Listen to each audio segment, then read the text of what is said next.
Centre? ये हम आज सेलिब्रेशन कर रहे हैं, जो हमारा एसोसिएशन है इंदिरा IVF के साथ, Sharda Narayan test tube baby centre का। तो आज हम सेलिब्रेट कर रहे हैं 1 लाख प्रेगनेंसीज़, यानी कि इंदिरा IVF का जो पूरा नेटवर्क है उसके थ्रू, जिसमें मऊ भी आता है, उसके थ्रू पूरे हिंदुस्तान में हर जगह मिला के 1 लाख प्रेगनेंसी, सक्सेसफुल प्रेगनेंसी का हम सेलिब्रेशन कर रहे हैं। ये बहुत बड़ा आंकड़ा है और 1 साल में जो है हमने 1 लाख से ऊपर निसंतान दंपतियों को खुशियाँ दी हैं, उनके घरों में किलकारियाँ गूंजी हैं।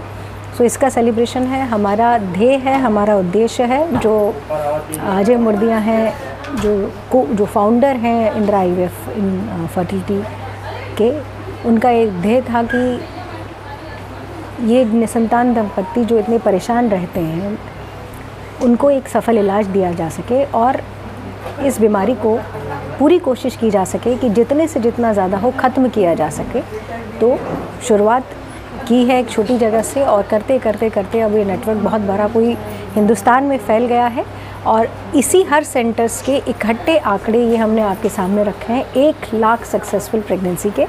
तो ये एक अच्छी चीज़ है जिसको हम सेलिब्रेट करना चाहते हैं और हम ये बताना चाहते हैं उस हर कपल को, उस हर निसंतान दंपति को कि आप निराश ना हो, क्योंकि हम हैं, आपके साथ खड़े हैं और हम अपनी पूरी कोशिश करेंगे कि आपके घर में, आपके आंगन में किलकारियाँ। क्या कुछ चैलेंजेस आए इस दौरान आपके, क्या कुछ देखने को मिला, क्या कठिनाइयों का सामना?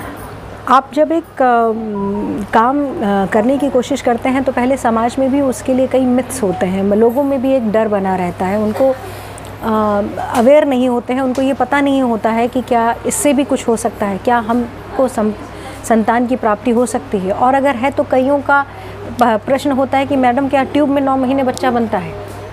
बहुत से लोगों को ये लगता था कि बच्चा तो ये आर्टिफिशियल होता है, ये बच्चा जो है नेचुरल नहीं होता है, स्वाभाविक रूप से बच्चा नहीं होता है। तो ये सबसे बड़ा चैलेंज हमको मिला था, जो हमने उनका क्लियर किया। हमने उनको ये बताया कि बच्चा माँ के गर्भ से ही 9 महीने पैदा होकर निकलता है, सिर्फ भ्रूण बनाने तक की प्रक्रिया को जो है वो लैब में किया जाता है और फिर उस भ्रूण को बच्चेदानी में ट्रांसफ़र कर दिया जाता है। दूसरा उनका एक बहुत बड़ा मिथ होता है कि 9 महीने तक हमको बिस्तर से उठना नहीं है, चलना नहीं है। तो ये हम बताना चाहते हैं कि आप अपनी स्वाभाविक ज़िंदगी जी सकते हैं। ऐसे बहुत सी चीज़ें हैं, परेशानियाँ। नॉर्मल बच्चा देखने में नॉर्मल होगा कि दोनों, कहीं वो मेटालिक रोबोटिक बच्चा तो नहीं होगा। तो उनको ये भी समझाया जाता है कि अब तो हमारे यहाँ से खुद इतने बच्चे हो गए हैं, 2000 से ऊपर बच्चे हो गए हैं, तो वो बिल्कुल सामान्य रूप से नॉर्मल अपने माता पिता जैसे और समाज जैसे ही देखने में लगते हैं।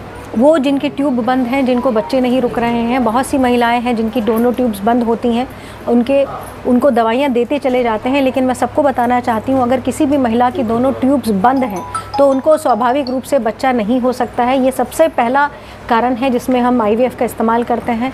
या आपकी किसी कारण से महिला की नसबंदी हो गई है और उसके बाद बच्चे नहीं रहे हैं और उनको बच्चे की इच्छा है तो किया जा सकता है। वो महिलाएं जिनका मासिक ख़त्म हो गया है, या उम्र दराज महिलाएं, या वो महिलाएं जिनके अंडे बढ़ नहीं रहे हैं, या वो पुरुष जिनके शुक्राणु में कमी है, या तो बहुत कम है या नहीं है, ऐसे भी पुरुषों का हम उन्हीं के शुक्राणु से प्रेगनेंसी देने की कोशिश करते हैं। तो बहुत से ये सब कारण हैं जिनके कारण जो है IVF के लिए आगे बढ़ा जा सकता है और उनको अपना ही गर्भ जो है प्राप्त हो सकता है। इसमें हम सुनते हैं ज़्यादातर ट्विंस बेबी के चांसेस रहते हैं। ये ऐसा नहीं है, ये हर सेंटर की अपनी पॉलिसी होती है। हम अपने यहाँ ब्लास्ट ट्रांसफ़र करते हैं, बहुत बार हम 2 ब्लास्ट ट्रांसफ़र करते हैं तो 2 रुकने के चांसेस होते हैं। बहुत बार हम सिंगल ब्लास्ट ट्रांसफ़र करते हैं तो सिंगल प्रेगनेंसी रुकने के चांसेस होते हैं। ये भी के जुड़वा बच्चे रुके।